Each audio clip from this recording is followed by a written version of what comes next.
TBC 클리닉 건강 365 오늘의 주치 대구 파티마병원 비뇨의학과 허경재 과장과 함께하겠습니다. 어서 오세요. 네, 대구 파티마병원 비뇨의학과 허경재 과장입니다. 네, 반갑습니다. 중장년 남성들의 고민하면 바로 전립선을 빼놓고 얘기할 수 없을 겁니다. 흔하게는 이제 전립선 비대증 또 안 좋은 경우에는 전립선 암까지 우리가 떠올릴 수가 있겠는데 근데 선생님 어떻습니까? 이 둘의 증상이 크게 다르지 않다면서요? 네, 일단 전립선 비대증과 전립선 암의 증상은 크게 다르진 않는데 일단 전립선 비대증이란 것은 일단 주로 남성에게만 생기고 전립선이라는 것이 남성분들이 연세가 들어가면서 남성 호르몬이 과잉으로 생산된다든지 아니면 노화로 인해서 전립선 조직이 약간 비대해지게 됩니다. 그러한 비대된 전립선 조직으로 인해서 소변 나오는 요도의 길이 좁아진다든지 막힌다든지 해서 생기는 여러 가지 증상이 있는데 예를 들어 소변이 좀 시원하게 안 나온다든지 하는 세뇨 증상, 아니 소변을 볼 때 배에 힘을 많이 줘야 된다든지 하는 복압뇨, 그리고 소변을 자주 본다든지 하는 빈뇨, 소변이 급하게 마려운 그런 증세가 있는 급박뇨 등의 여러 가지 전립선 비대증으로 인한 증상이 생길 수 있고 네. 또 전립선 암의 증상은 또 말씀드리겠지만 주로 초기 전립선 암의 경우에는 증상이 없는 무증상의 경우가 많습니다. 그리고 전립선 암이 있는 환자분의 연세는 주로 50대 이상 그리고 60대 이상의 그런 환자분들이 많은데 그런 환자분들의 경우에는 전립선 비대증이 같이 동반이 돼 있는 경우도 많고 네. 물론 없는 경우도 있지만 전립선 비대증이 심하지 않은 분도 있지만 그런 전립선 비대증으로 인한 증세 때문에 전립선 암은 증세가 없어가지고 전립선 암인지 비대증인지 증상만으로는 좀 분간하기 어려운 경우가 많습니다. 네, 그렇군요. 보통 이렇게 전립선에 문제가 생기면 배뇨부터 곤란해지다 보니까 많은 분들이 전립선이 요로기관인 줄 아는 분들이 계신데요. 전립선은 사실 생식기관입니다. 그래서 오늘은 전립선 암에 대해서 알아보기 전에 일단 전립선이 어떤 역할을 하는지 한 번 더 짚고 넘어가도록 하죠. 네, 일단 전립선이란 것은 남성에게만 있는 장기이고 우리 소변을 저장하는 방광 아래쪽에 위치하고 있습니다. 일단 남성분의 연세에 따라서 약간 전립선의 크기는 약간 다를 수 있는데 보통 50대에서 60대 남성분의 경우에는 정상 크기는 25에서 30g 정도로 평균적으로 되어 있습니다. 그리고 전립선의 크기는 또 사진을 보면서 보시면 이해가 잘 되실 텐데 모양은 호두 정도 크기의 모양을 가지고 있고 방광 아래쪽에 위치하면서 요도를 감싸는 그런 형태로 되어 있습니다. 일단 전립선 암이 온몸으로 전이가 될 수가 있고 지금 방금 말씀해 주신 대로 뼈 쪽에 특히나 전이가 잘 된다는 그런 얘기를 들었는데 그 이유가 어떻습니까, 과장님? 따로 있나요? 일단 지금까지 알려진 바로는 전립선 암세포가 일단 그 골수가 있는 그쪽 세포가 있는 쪽으로 친화성이 강해서 전립선 암이 뼈 쪽으로 많이 전이가 되는 경우가 많다고 알려져 있습니다. 네, 그렇군요. 그리고 전립선 특이 항원이라고 전립선 나중에 말씀드리는데 전립선 그 캡슐에서 생성되는 그런 단백질들이 또한 골수라든지 뼈 세포가 있는 쪽을 좀 더 좋아하는 그런 특성이 있어가지고 네. 전립선 암이 뼈 쪽으로 또 잘 전이가 되는 성질이 있는 것 같습니다. 네. 그 과거에 전립선 암은 서양인에게 많았다고 알고 있습니다. 그런데 특히나 점점 동양인 그리고 국내 발병률도 높아지고 있다고 들었는데요. 설명을 좀 해주시겠어요? 네, 일단 서구에서 아무래도 식습관이 많이 변화하게 된 원인이 가장 클 것으로 생각이 되는데 서구에서는 아무래도 약간 고기를 많이 든다든지 아니 동물성 지방이 많이 함유된 음식을 많이 섭취하는 그런 다이어트 그런 식습관을 서구에서 많이 나타나게 되는데 우리나라도 많이 발전을 하고 여러 가지 음식들이 가공하는 기술이라든지 이렇게 많이 발전을 하고 식습관이 많이 변하게 되면서 동물성 지방이라든지 가공했는 고기 제품이라든지 그런 동물성 식품들을 많이 섭취하게 되면서 전립선 암의 그런 발병률이 좀 더 증가하게 된 게 아닌가 생각이 됩니다. 네. 이 공부를 좀 제가 해봤습니다. No. 2024년 이 3월에 발표된 이 연구 자료를 보니까요. 연간 진단되는 전립선암 환자가 24,000명 이상으로 이를 것이라고 하는데 국내에서 전립선암이 이렇게 급격하게 늘고 있는데 현재 국가암검진에는 이게 빠져 있죠. 좀 문제가 있어 보이는데 교수님, 네. 이 검진 포함에 대해서는 좀 논의가 되고 있습니까? 네, 일단 말씀하신 것처럼 일단 국가 검진에는 일단 전립선암을 진단하는 그 검사 항목이 빠져 있는데 일단 전립선암을 진단하기 위해서는 피 검사가 필수적인데 PSA 즉 영어로는 프로스테이트 스페시픽 안티젠이라고 한글로는 전립선 특이 항원이라고 하는 이런 피 검사 항목이 있는데 네. 이 피 검사를 통해서 전립선암이 있는지 없는지 그런 그 짐작을 할 수 있는 피 검사가 되겠습니다. 일종의 선별 검사라고 하는데 이 PSA 검사를 통해서 전립선암이 있는지 짐작을 해볼 수 있는데 이 국가 암 검진에는 아직까지 이 PSA 피 검사가 아직 포함이 되어 있지 않아서 네. 아직 전립선암의 조기 진단을 하는데 좀 많은 애로사항이 있는 것 같습니다. 그래서 최근에 조사에 따르면 저희 비뇨의학과라든지 비뇨의학과 종양학회와 같은 학회에서 조사한 바에 따르면 일단 전립선암이 주로 많이 생기는 50대 이상의 남성 환자를 대상으로 한 설문 결과에서 국가암검진에서 PSA 피검사가 포함되어 있는 것을 모르는 사람이 그 전체 인구에서 한 80% 이상이 되는 것으로 나타났고 네. 그리고 전립선암 검사를 PSA라는 피검사로 선별 검사를 할 수 있다라는 것을 모르는 환자분도 그 전체 그 연구 대상에서 70% 이상으로 되는 것으로 나타나서 일단 전립선암과 PSA 검사에 대한 전반적인 사회적인 인식이 많이 부족한 것으로 나타났습니다. 네. 이 PSA 검사는 암이 생겼는지 이제 확인하는 그런 검사이지, 전립선 암에 대한 확진 검사는 아니지 않을까 하는 생각이 드는데요. 그리고 그 PSA 수치가 높게 되면은 이게 암으로 봐도 되는 건가요? 어떻습니까? 수치가 높다고 해서 다 암으로 확진을 할 수 있는 것은 아니고 말씀드린 것처럼 PSA 검사는 선별 검사로서 일단 짐작을 해볼 수 있는 정도의 일종의 도구로 사용할 수 있겠습니다. 그래서 PSA 수치가 높을 경우에 말씀드린 다른 수치가 높아질 수 있는 원인, 예를 들어 전립선의 염증이라든지 비대증이 다 제외될 수 있을 경우에는 확진 검사를 위해서 전립선 조직 검사를 시행을 해야 됩니다. 그래서 전립선 조직 검사를 해서 그 조직이 전립선암으로 진단이 되었을 때 최종적으로 전립선암이라고 확진을 내릴 수 있게 되는 것이고, 그리고 조직 검사와 영상 검사로는 MRI 검사를 많이 시행을 하고 있는데, MRI 검사가 전립선에 있는 종양 세포의 크기라든지 위치, 그리고 전립선암의 이런 형태학적인 특징을 보는데 MRI가 매우 정밀하고 좀 정확한 검사이기 때문에 MRI 검사를 조직 검사 전에 시행하기도 하고, 그 PSA 그 조직 검사를 하면서 같이 시행을 할 수도 있습니다.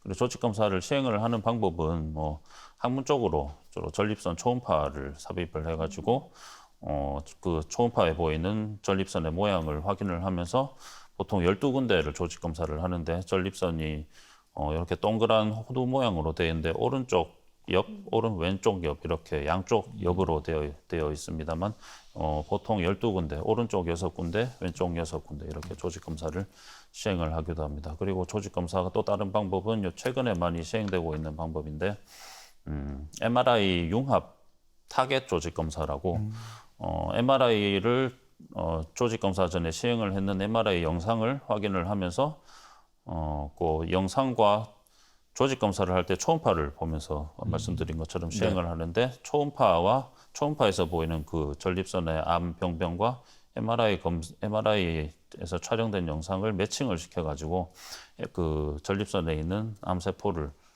암세포가 있는 부분을 타겟을 해가지고 조직 검사를 시행하는 방법인데, 요런 조직 검사 방법으로 시행을 하면 그 전립선에 있는 암세포가 있는 부분을 집중적으로 조직 검사를 할 수 있기 때문에 전립선 암이 발견율을 좀 더 높일 수 있는 그런 장점이 있겠습니다. 네, 알겠습니다. 궁금합니다. 이게 이제 환자들마다 암의 병기가 다르잖아요.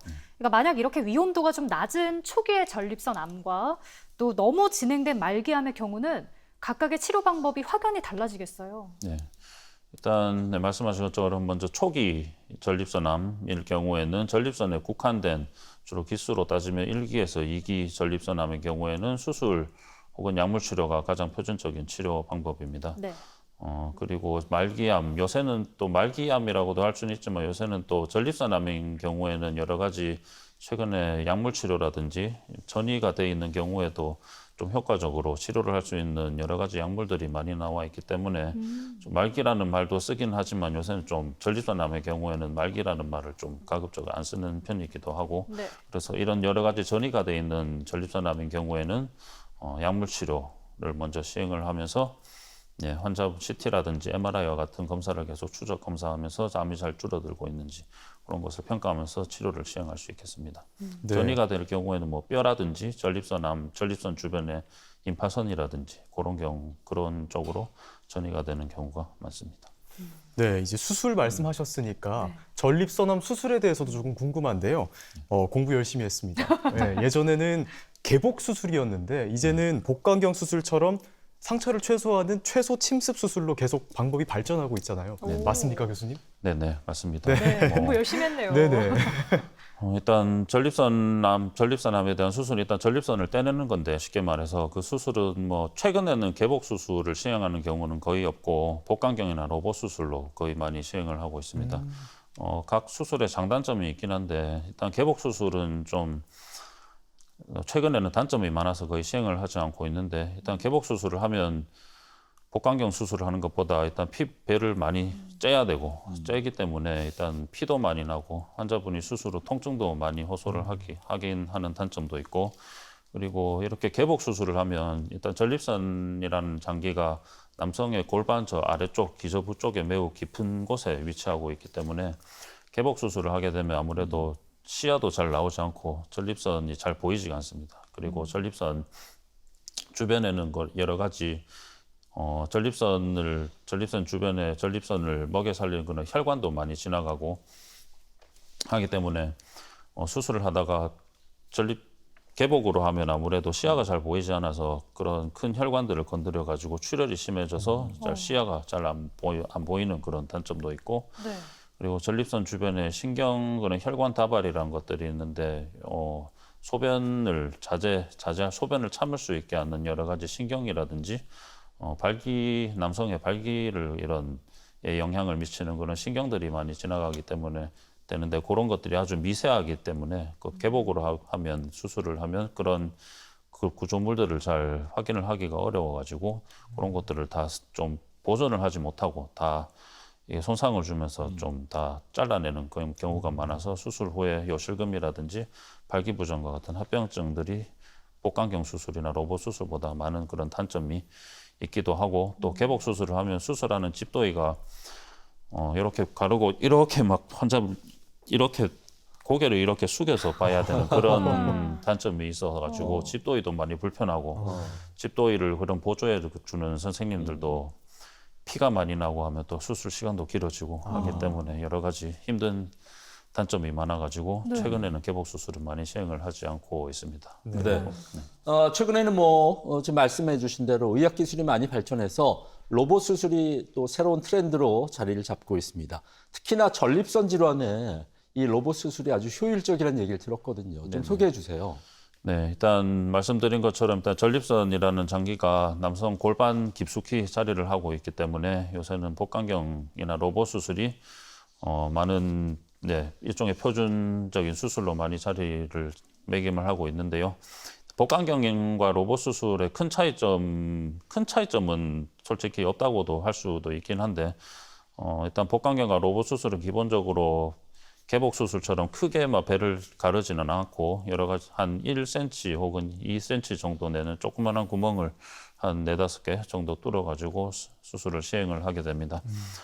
복강경이나 로봇 수술을 할 경우에는 일단 그 수술 카메라가 있기 때문에 수술 카메라를 통해서 일단 전립선 쪽과 전립선 주변에 있는 혈관들을 자세히 볼 수 있다는 그런 장점이 있고 물론 출혈 이런 여러 가지 혈관이라든지 전립선 주변의 구조물들을 보면서 할 수 있기 때문에 출혈이라든지 전립선 수술을 하고 나면 요실금이라든지 발기부전과 같은 그런 합병증들이 생기는 경우가 많은데 아무래도 개복 수술에 비해서 그런 합병증의 발생률이 더 적은 장점도 있고 특히나 로봇 수술 같은 경우에는 복강경 수술도 물론 시야가 좋긴 하지만 로봇 수술을 할 때는 카메라라든지 그 화면 모니터가 좀 더 크고 더 정밀하게 볼 수 있는 그런 장점이 있기 때문에 시야가 좋다는 장점이 있고 그리고 로봇 기계 같은 경우에 그 로봇 암이라고 하는데 로봇 팔 그 조작을 하는 로봇 팔이 관절이 있어가지고 네.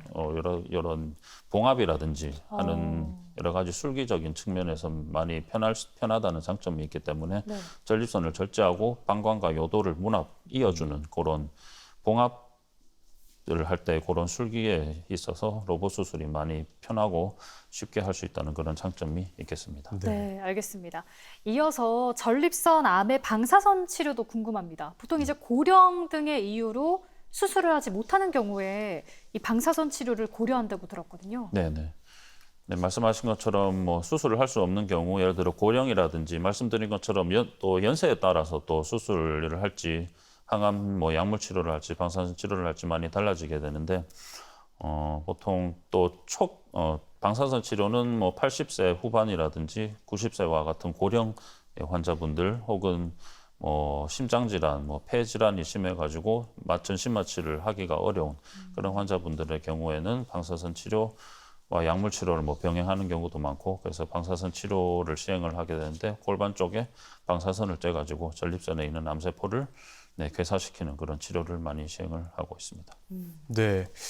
이게 방사선 치료가 장점도 있고 또 단점도 있는 것 같은데 네. 또 기사를 보니까 최근 수년 사이에 이런 단점들을 보완하기 위해서 중입자나 양성자 치료 같은 새로운 치료법이 나왔더라고요. 또 꿈의 치료다 이런 말도 좀 나오고 있는데 맞아요. 교수님 기존 방사선 치료와는 어떻게 다릅니까? 일단 중입자 치료는 탄소 이온을 빛의 70% 정도의 속도로 빠르게 가속시켜서 그런 가속기를 통해서 암세포에만 정밀하게 그 탄소 이온 에너지를 집중해서 쬐는 최첨단 방사선 치료법이 되겠습니다. 기존 엑선이나 방사선 치료보다 더 암세포를 효과적으로 파괴하는 장점이 있고 방사선 치료에 대한 부작용, 뭐 통증이라든지 그런 부작용은 훨씬 적고 치료 기간과 횟수가 방사선 치료에 비해서 많이 짧은 장점이 있고 현재 우리나라에서는 연세암병원 중심으로 2023년부터 중입자 치료가 많이 시행이 되고 있고 요 중입자 치료 같은 경우에는 국소적으로 그러니까 전이가 되지 않은 뭐 초기 전립선암에서 저위험군과 고위험군 모두에서 재발률 감소에서 큰 효과가 입증이 되고 있습니다. 네. 전립선 암이 진행이 느린 암이라고는 하지만 그래도 암은 최대한 피하는 게 좋잖아요. 네. 과장님, 전립선 암 어떤 식으로 우리가 예방을 하면 좋을까요? 네, 일단 뭐 기본적인 것으로는 일단 너무나 상식적이지만 일단 건강하게 드시고 건강하게 운동하시는 게 가장 좋겠습니다. 구체적으로는 일단 고기라든지 뭐 동물성 지방이 많이 포함되어 있는 음식, 예를 들어 뭐 훈제를 했는 뭐 베이컨이라든지 소시지와 같은 음식은 가급적 많이 드시는 것을 피하시고 기름진 음식과 같은 기름이 많이 포함되어 있는 그런 고기라든지 고지방식은 피하시는 게 좋겠고 야채와 과일을 많이 섭취하시는 게 좋은데 예를 들어 콩이 많이 함유되어 있는 예를 들어 뭐 된장이나 두부, 청국장과 같은 음식이 많이 도움이 된다고 알려져 있습니다.